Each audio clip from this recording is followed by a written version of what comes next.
Quiero aprender a escucharte.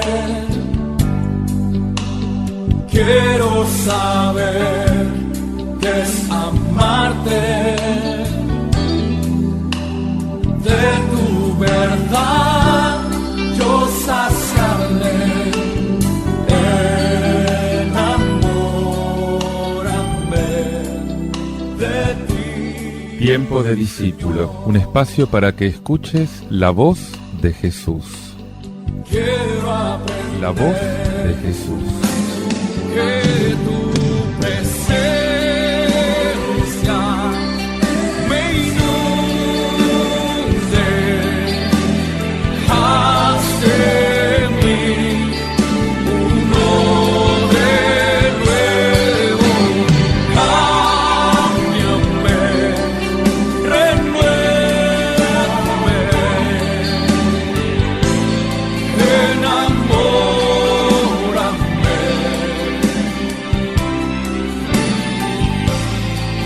Enamórame de ti, Señor. Paz y bien, te habla Fray Alejandro. Una vez más encontrándonos en este remanso de espiritualidad que el Señor nos regala para entrar en el misterio de su palabra.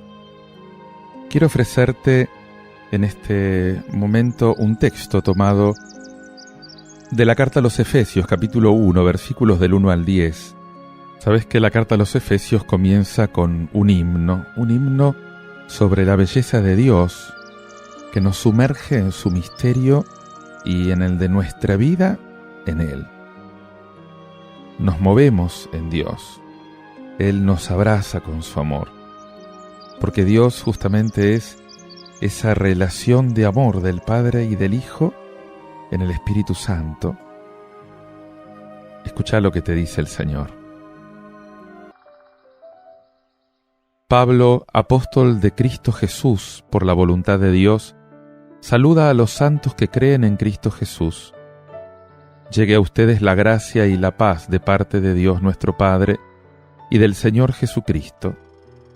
Bendito sea Dios, el Padre de nuestro Señor Jesucristo, que nos ha bendecido en Cristo con toda clase de bienes espirituales en el cielo, y nos ha elegido en Él antes de la creación del mundo, para que fuéramos santos e irreprochables en su presencia por el amor. Él nos predestinó a ser sus hijos adoptivos por medio de Jesucristo, conforme al beneplácito de su voluntad, para alabanza de la gloria de su gracia, que nos dio en su Hijo muy querido. En Él hemos sido redimidos por su sangre, y hemos recibido el perdón de los pecados, según la riqueza de su gracia, que Dios derramó sobre nosotros, dándonos toda sabiduría y entendimiento. Él nos hizo conocer el misterio de su voluntad, conforme al designio misterioso que estableció de antemano en Cristo, para que se cumpliera en la plenitud de los tiempos. Reunir todas las cosas, las del cielo y las de la tierra, bajo una sola cabeza. La carta a los Efesios fue escrita durante su cautiverio en Roma y es una de las más doctrinales de San Pablo. Frente a unos cristianos que daban demasiada importancia a los ángeles y a los demonios y les atribuían un poder especial sobre el universo, Pablo pone en evidencia la supremacía radical de Cristo. Dice: bendito sea Dios y Padre de nuestro Señor Jesucristo, que en los cielos nos ha colmado de bendiciones espirituales en Cristo. El clima del alma de Pablo es la alegría, es la acción de gracias. Cada Eucaristía es una acción de gracias. Una acción de gracias por todos los beneficios de Dios. Y quizás me tengo que preguntar si cuando participo de la misa procuro captar, procuro aprovechar todas las razones que podría tener yo para decir bendito sea Dios. Y es bueno también decirlo ahora, en este momento de mi oración, ¿cuáles son los motivos por los cuales tendrías y podrías bendecir a Dios?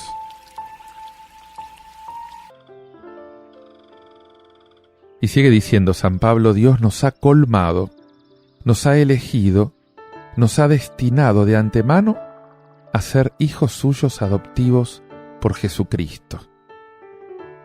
Nos ha colmado de sabiduría, de inteligencia, nos dio a conocer el misterio de su voluntad, lo que de antemano se propuso. Toda la iniciativa parte de Dios. Y nosotros hemos sido colmados. Estas palabras ardientes, sencillas, manifiestan una aventura. La aventura de las relaciones entre Dios y el hombre. El hombre no es un huérfano. El hombre no es un producto del azar. El hombre es amado por Dios de antemano. El Señor siempre nos amó.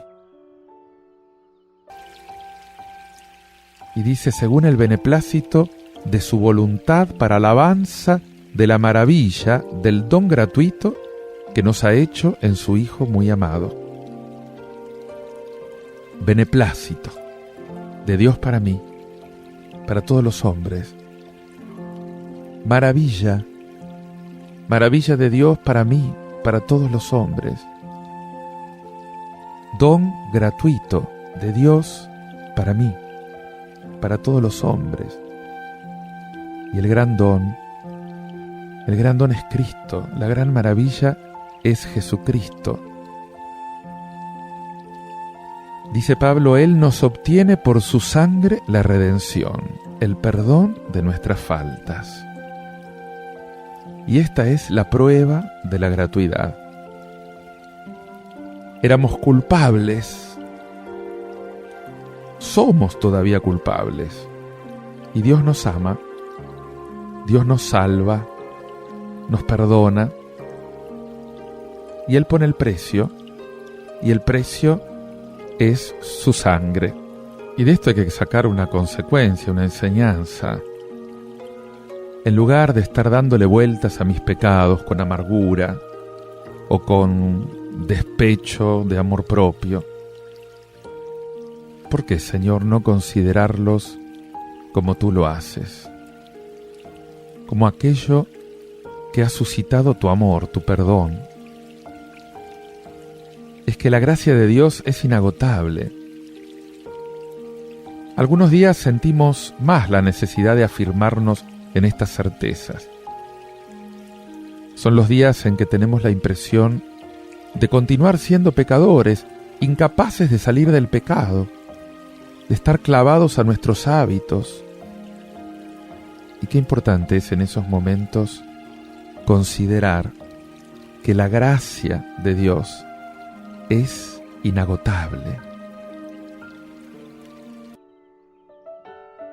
Y dice Pablo: Dios proyectaba hacer que todo tenga a Cristo por cabeza, lo celeste y lo terrestre.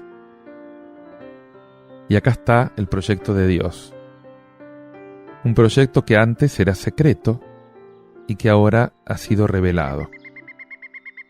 Y ese proyecto es recapitular todas las cosas en Cristo.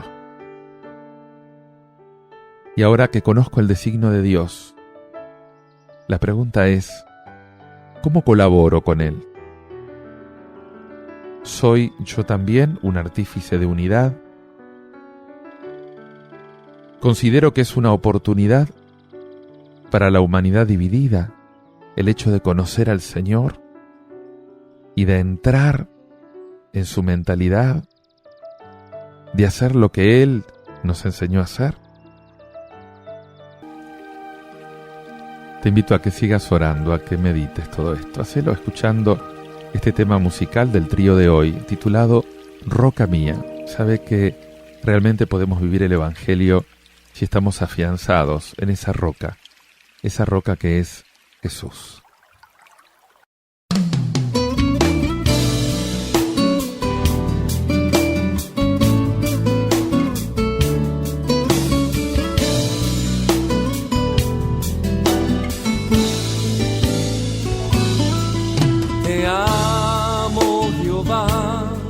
fortaleza mía, roca mía, mi castillo, mi libertador. Te amo, Jehová, fortaleza mía, roca mía, mi castillo, mi libertador. Te exalto, fuerza de mi salvación, mi alto refugio lo eres tú. Con gratitud te brindo hoy toda mi adoración, porque no hay Dios como nuestro Dios.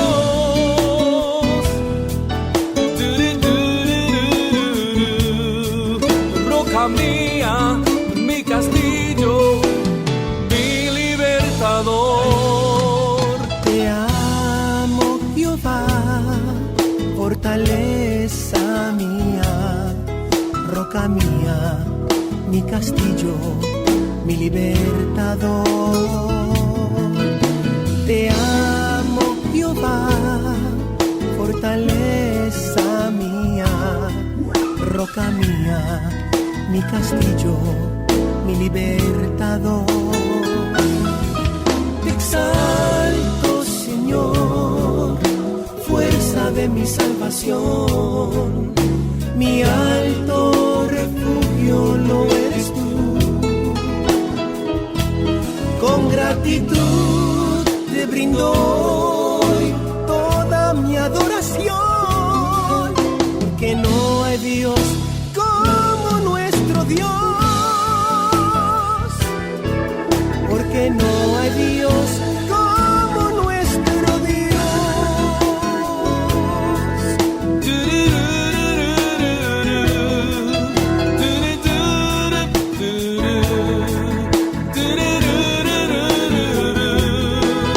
Roca mía, mi castillo, mi libertador.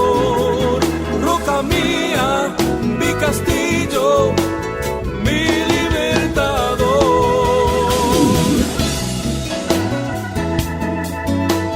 Mi libertador.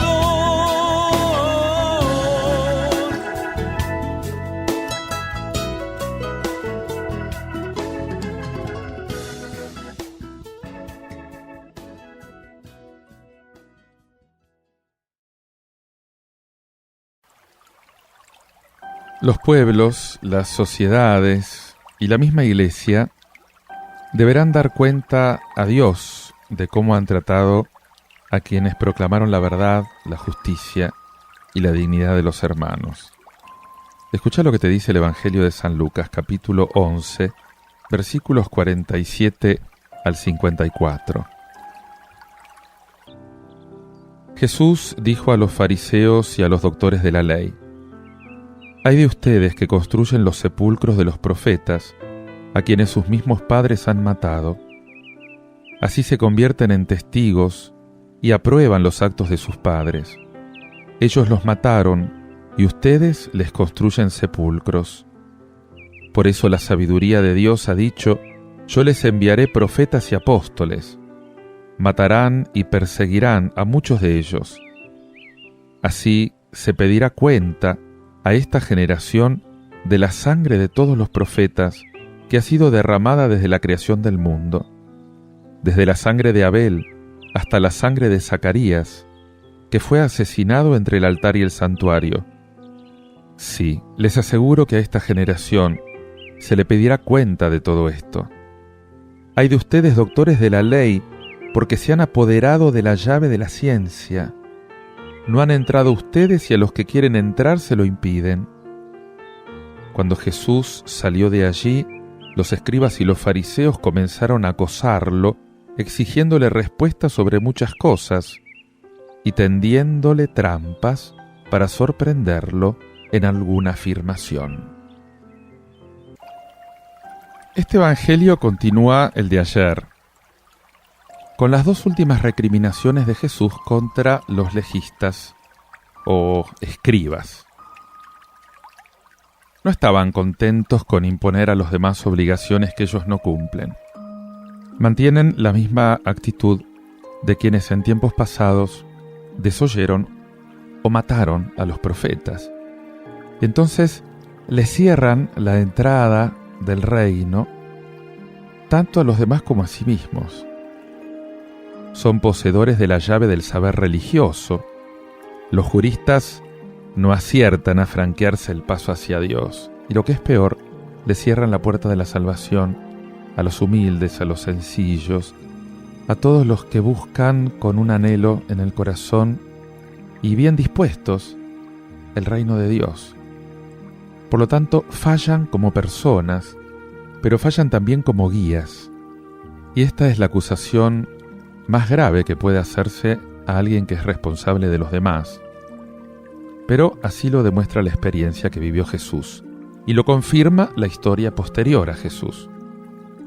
En esta providencia tan sabia, Dios le envía al pueblo de Israel profetas, apóstoles, pero los judíos, siguiendo la tradición de los antepasados, los persiguen y los matan. Y de hecho el libro de los Hechos de los Apóstoles muestra palmariamente que después de eliminar a Jesús, la sinagoga oficial, o sea, los jefes judíos, intentaron inútilmente ahogar también a toda la iglesia naciente. Y por todo esto, Cristo concluye: a esta generación se le va a pedir cuenta de tanta sangre derramada inocentemente, desde la sangre del justo Abel hasta la del profeta Zacarías, que pereció entre el altar y el santuario. Y así consta en el último libro del canon judío, el segundo libro de las Crónicas, 24:20. Jesús está apuntando, sin duda, a la destrucción de Jerusalén y a la destrucción del templo. Había comenzado a hacer realidad eso que escribió San Pablo. Ahora la justicia de Dios, atestiguada por la ley y los profetas, se ha manifestado independientemente de la ley.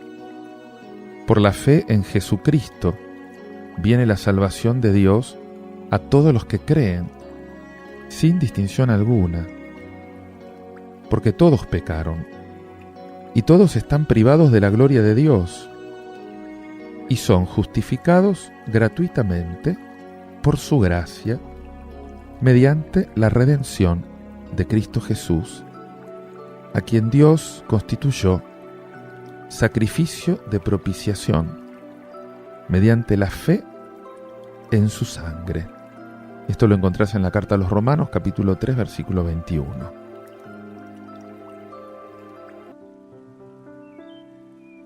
La saga de los profetas culminó en Jesús de Nazaret.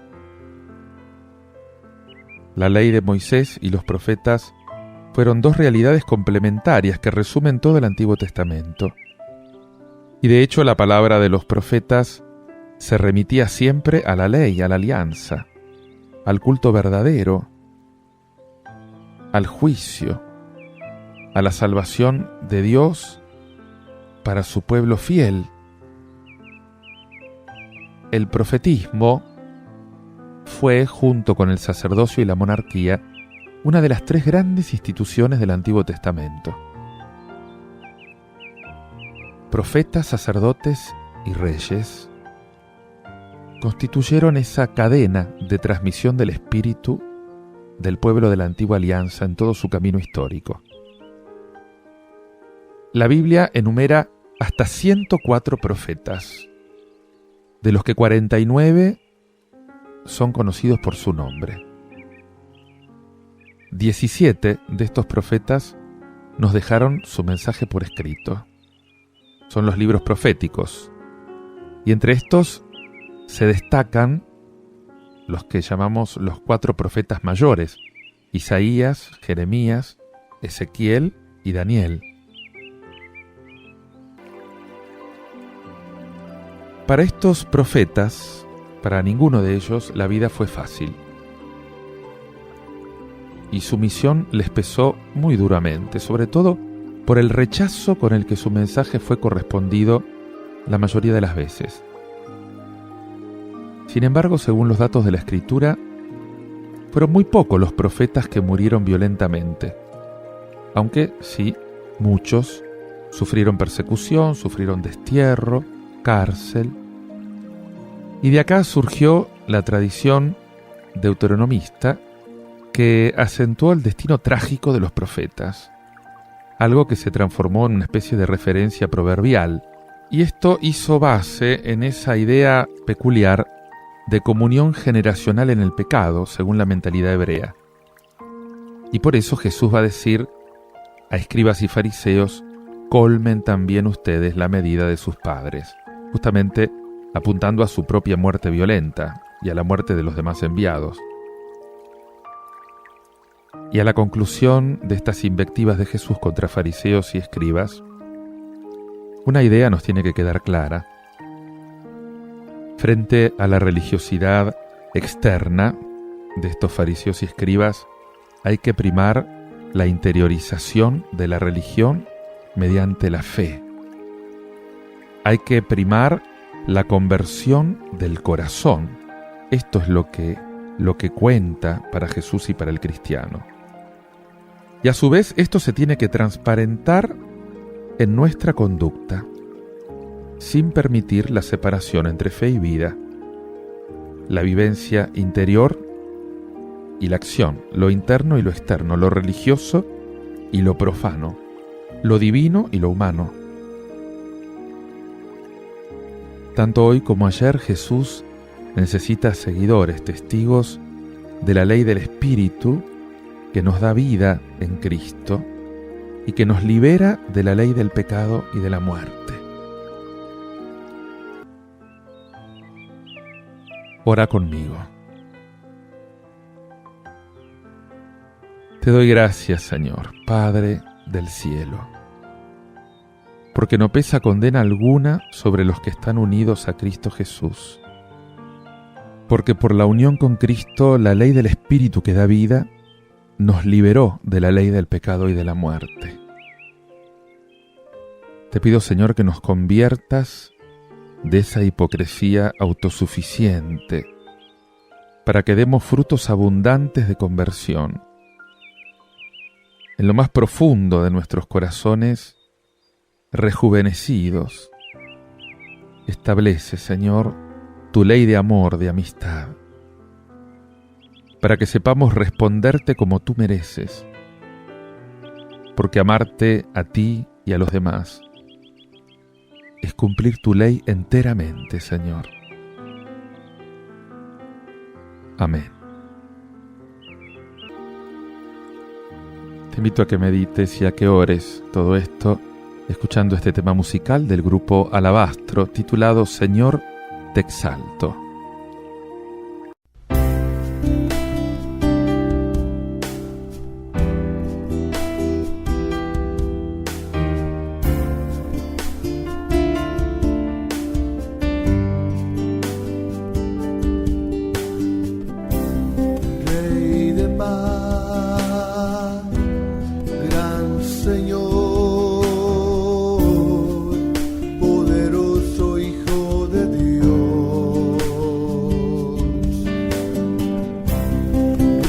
Pastor, vencedor, el que viene y siempre vivirá. Señor, te exalto, Señor, te exalto. Ante todo eres Señor, la creación habla de ti. Señor, te exalto.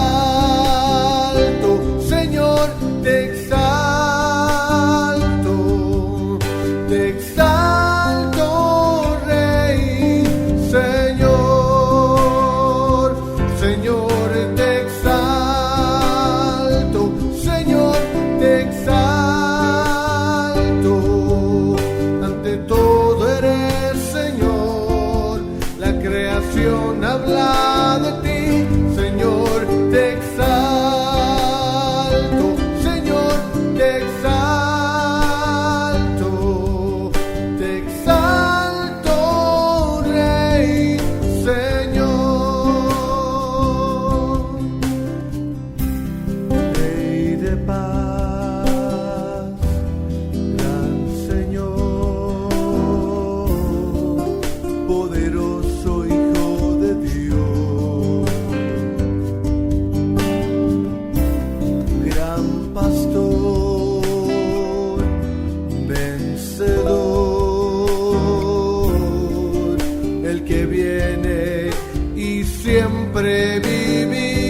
Señor, te exalto,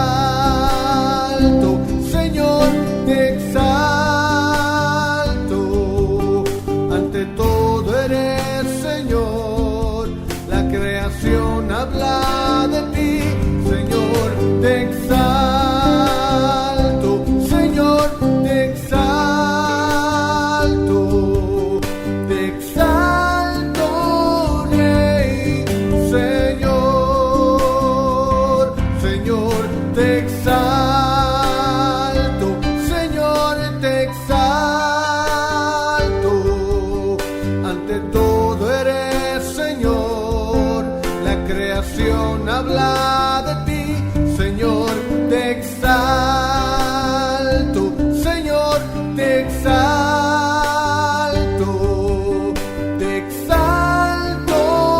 Rey, Señor,